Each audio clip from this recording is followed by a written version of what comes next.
Right, y'all, welcome to the Combat Arms channel. Okay, so today we are checking out a video about the large-scale exercise called Tropical Storm. Now, it looks like this was the first iteration of this exercise, happened back in December 2025, and this is including, I think, about 1,200 participants, most of them, I believe, being Belgium, but it's actually being hosted in the country of Gabon, which is in like Central Africa on the Atlantic coast, or on the west coast. So I don't know. I mean, I would imagine going from Belgium to like Central Africa, especially Gabon, is like, it's obviously, as the name implies, it's a very tropical sort of area. I would imagine that's got to be a pretty brutal shift. I mean, especially going from like mid-December going down there. So I'm curious to see kind of how, or if that's going to play a part, but I guess it really depends. I think the Belgium troops are probably going to fare pretty well, just because the amount of discipline that they have, at least from what I've seen. And it looks like this is, I don't know if it's being hosted or kind of like run or organized by the Belgian Special Operations, but it looks like they play a pretty big part in all of this as well. But it's about 7 minutes long, so it's pretty short. But I gotta say, like, the insight that they're providing, kind of clicking through it, is really interesting stuff, especially when we're talking about how they're testing their skills in this sort of tropical climate, again, compared to kind of what they're used to. But again, it is also really cool to kind of check out the gear, because Belgians, especially with like the FN scars and whatnot, those are always really cool to see. So yeah, I think it's going to be a good one. Let's check it out. And also, I got to say props to Lubomir for sending me this Kill House shirts. It's kind of like, if you guys haven't seen the trailer for the Kill House movie, definitely recommend checking that out, or at least checking out the reaction that I did about it. But it looks really interesting, especially if y'all are interested in kind of the Ukraine war. But yeah, let's go ahead and get into it. I'm just kind of floating in the clouds, looking like something my mom might post on Facebook if there were some unfortunate circumstances.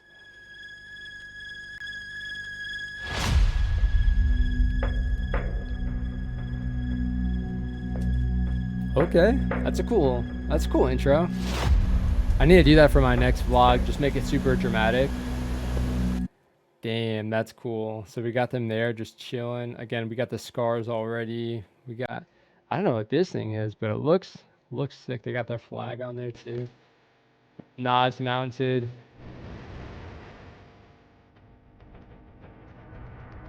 Okay. Trying to get some sleep. Understandable. I wonder how long of a flight it was.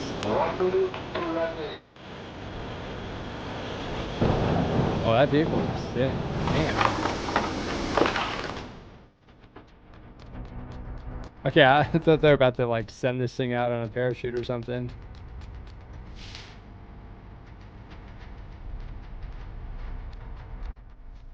All right. So not quite full in security, but moving with a purpose. Ooh. Damn. You got the fast boats, camouflage and whatnot too. Tropical Storm 2025 is de grootste oefening georganiseerd door het Special Operations Regiment in de laatste 4 jaar. Dus we hebben ongeveer 1200 Belgische deelnemers. Dus het scenario gaat over een terroristische groepering die Gabon is binnengevallen, die de stabiliteit van het land bedreigt. So we're talking about a terrorist organization invading Gabon. I mean, yeah, that's definitely feasible. I mean, from what I understand, Gabon is probably, out of African countries, is doing pretty good, but definitely not outside the realm of possibility when you talk about the numerous terrorist organizations that are in Africa. Okay, so at least we kind of understand the background there. Bedreigd, die hetzelfde ook al heeft gedaan in omliggende buurlanden en die ook nog eens mede verantwoordelijk was voor een aantal aanslagen op Belgische bodem.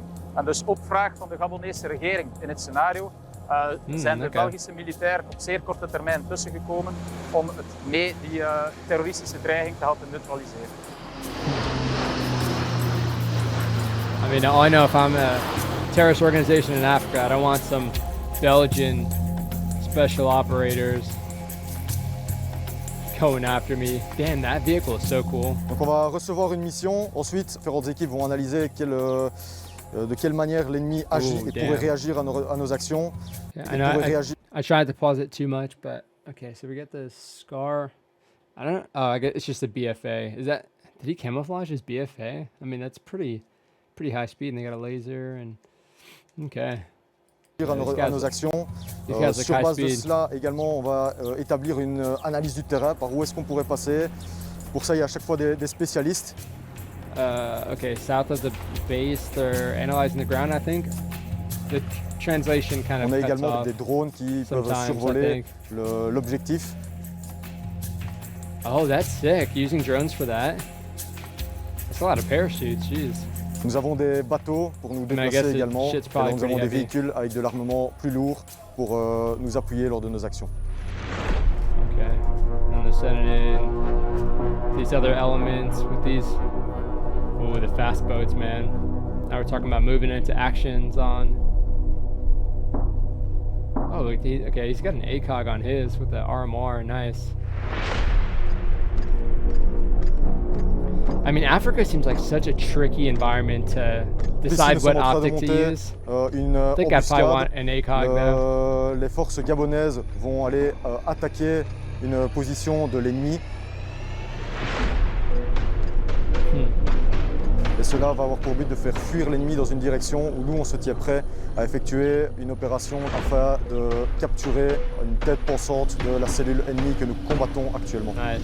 Okay, so I'm gonna do like a raid. Damn, this low light scenario. It's very aesthetic for the camera, I gotta say.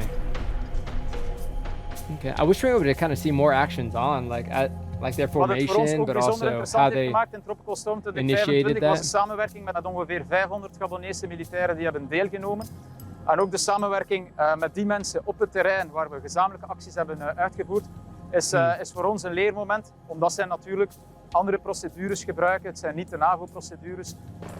I wonder how the Gabonese troops are enjoying L'intérêt it. d'avoir les forces gabonaises à nos côtés, c'est qu'ils connaissent parfaitement l'environnement, la population, et ils sont habitués à évoluer dans ce type de milieu.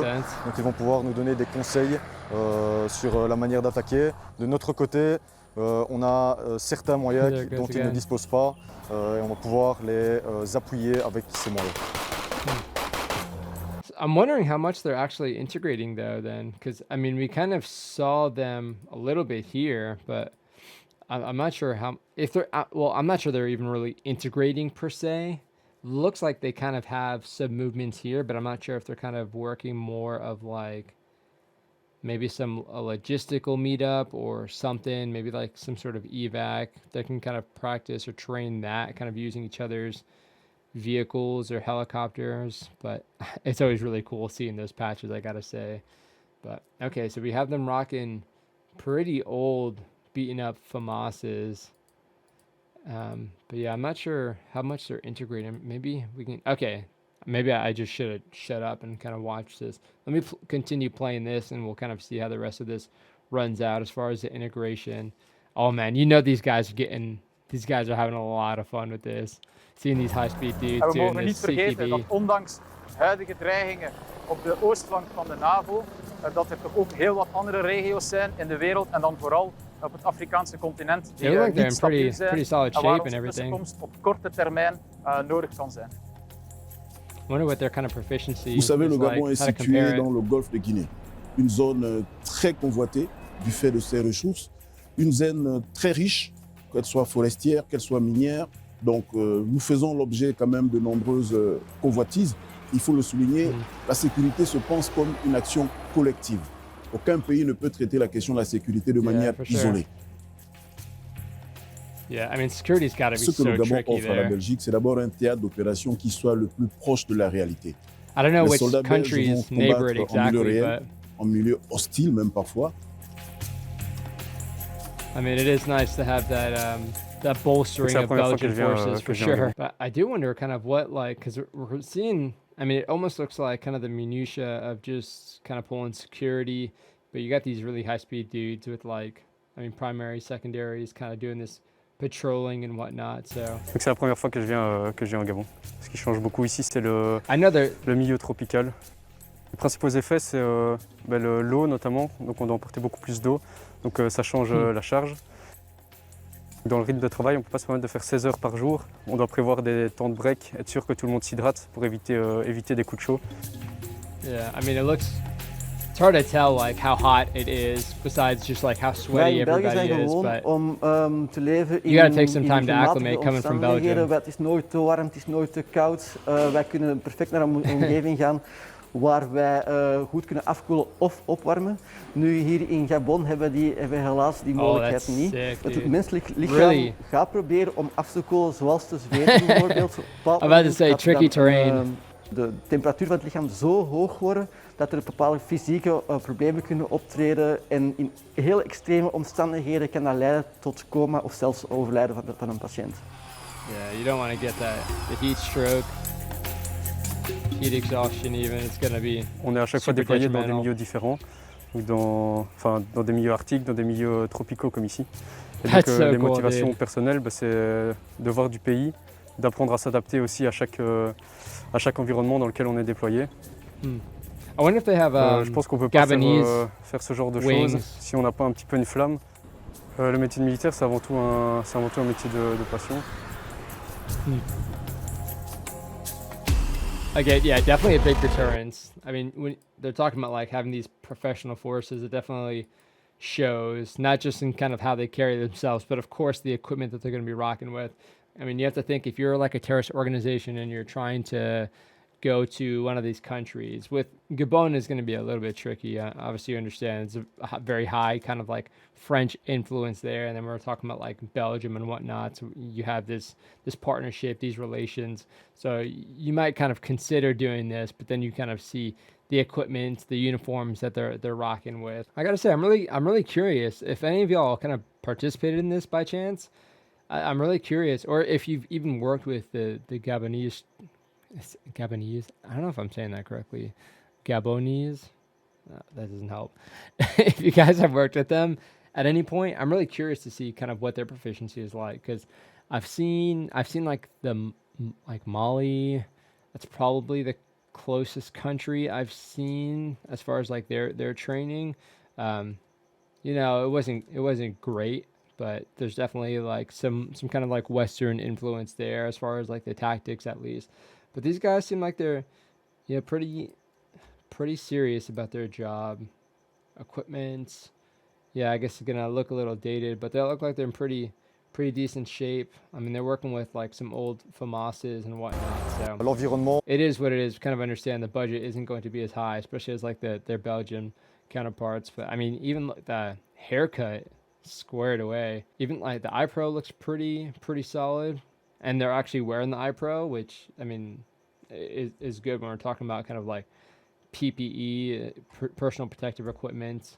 Like, you would think eye protection doesn't really matter. It's nice to have some sunglasses, especially when you're rocking in a sunny area like this. But, I mean, hey, you're moving through the forest and a stick goes in your eyeball, it's game over. And I'm talking from experience being in the recon platoon, where our platoon leader got a stick in his eyeball, and he was gone. I mean, you can't operate through that. So yeah, it might be uncool, might get like sweaty and fogged up, but having eye protection is a game changer. So it is kind of interesting to kind of see those standards there as well. Now I noticed they're kind of rocking more of like H harnesses, or kind of just like their chest rigs. So I'm curious what their body armor looks like if they have like primary body armor setups. These guys look stupid high speed. I think we kind of got the general understanding. I'm really curious. I also don't know. I was supposed to be going to Belgium, and I know that they speak Dutch and French, but I'm not sure like how much of the population like also speaks French.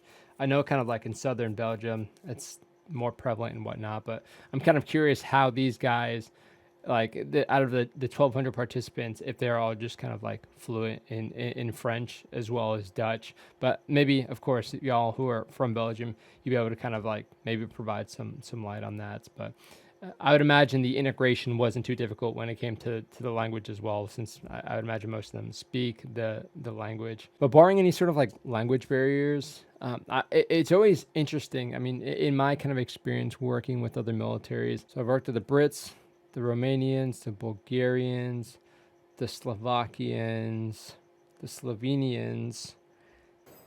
The automatic is just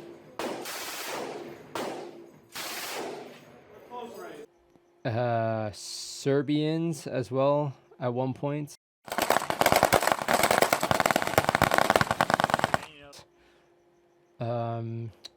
Who else? Japanese, Korean. I worked with a few different foreign militaries, and at the root of it, especially when you're talking about small unit tactics, it's pretty easy to integrate kind of that stuff.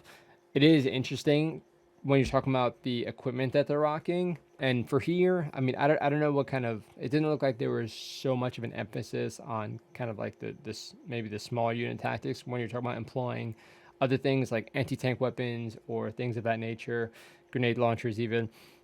It was interesting for me to integrate with like the Romanians when they were using the RPGs, when we were kind of like moving up online and assaulting an objective, to see them like using the RPGs, because everybody in our formation was like, they'd hear the RPG and they'd be like, because like you still have that ear from like the GWAT of what an RPG sounds like, so then everybody was kind of like on edge when they hear an RPG, but it's someone in our formation employing an RPG, obviously against like the targets or the objectives. So that was kind of funny, but that's like a very nuanced thing, understandably. So it's interesting to see kind of what especially if they're all speaking French, but if they just do different commands for certain things or different call outs in French for really the same thing, but obviously their respective unit might call it something different.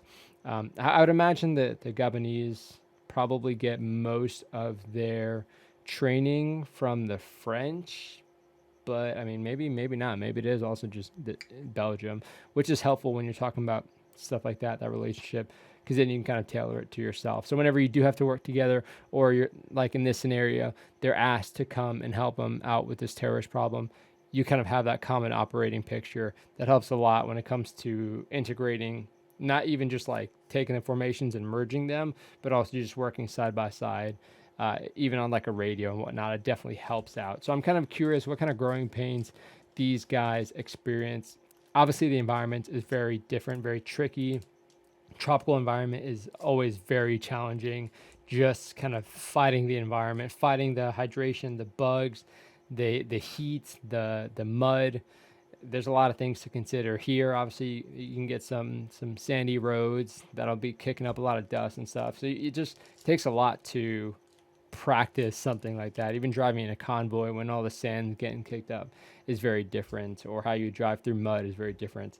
But of course, it's always really interesting to hear y'all's perspective if you're actually in this exercise. So if that's the case, definitely let me know. If you guys have trained in Gabon, let me know how that was down in the comment section. I'm curious kind of what unique challenges they face. And there's a lot of things that like I hear that I just don't consider, like or stuff that I guess I can talk about, like in Korea, for example. There was always protesters because, like, you know, the artillery range or something, or if we were launching something, it just borders like their communities. Obviously they get pretty upset, even if it's not necessarily falling into like outside of the impact area. Basically, there's still kind of the commotion getting brought up. So a lot of the times there'd be protesters and they kind of block the training. So some things just couldn't happen. So I don't know if that's necessarily something that might happen here, but just kind of understanding maybe how the society affects the training or the operations. But yeah, curious to see if any of y'all have actually operated in Gabon or trained there or what have you, or of course trained with their military. It's always really interesting to kind of hear those perspectives. But if you guys have anything to recommend, especially again, like these collaborations, these kind of like joint exercises, when we're talking about, especially like if there's like a big disparity, when we're talking about the two primary countries, or maybe just some of the countries that are taking part, it is really interesting to kind of see how that works out. And last kind of anecdote, but when we're talking about when I think I was in Romania, maybe Bulgaria, but we brought in like 7 different countries, and we were just doing kind of like a lot of basic marksmanship stuff at first, but all the different weapons, all the different proficiency levels, the mindsets, physical fitness, they were very different. Like the Slovenians were really fit, really kind of serious about their marksmanship or their training.